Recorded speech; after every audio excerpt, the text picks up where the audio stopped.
ఎప్పుడు కూడా పోలవరంలో అర్లీగా నీళ్లు వస్తాయి.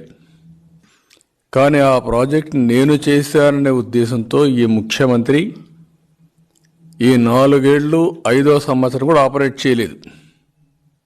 రెండోది, ప్రభుత్వం వచ్చిన తర్వాత ఇరిగేషన్ పైన పూర్తిగా సీతకన్నేశారు, మొత్తం సర్వనాశనం చేశారు. కనీసం ప్రాజెక్టులు మేనేజ్ చేయలేకపోయారు. ఈ ప్రభుత్వం వచ్చింది, ప్రాజెక్టులు మెయింటెనెన్స్కి ₹1 ఖర్చు పెట్టడం లేదు. అందుకే మీరు చూస్తే మొదటిది అన్నమయ్య ప్రాజెక్ట్ కొట్టుకుపోయే పరిస్థితికి వచ్చింది. ఫస్ట్ టైం గేట్లు పోయినాయి, అక్కడ డ్యామేజ్ అయింది, పట్టించుకోలేదు. తర్వాత ప్రాజెక్టే కొట్టుకోబోయింది, అయినా పట్టించుకోలేదు. రెండోది పులిచెంతల గేట్లు పోయినాయి, అది పట్టించుకునే పరిస్థితులు లేరు. ఇంత దుర్మార్గమైన పాలన ఏంటి? కనీసం మీరు గేట్లు పెట్టాలంటే కూడా అప్పటికే కాంట్రాక్టర్ రాలా, వీళ్ళు టెండర్ పిలిచినా వచ్చేవాళ్ళు లేడు. ఈసారి అదే జరిగింది.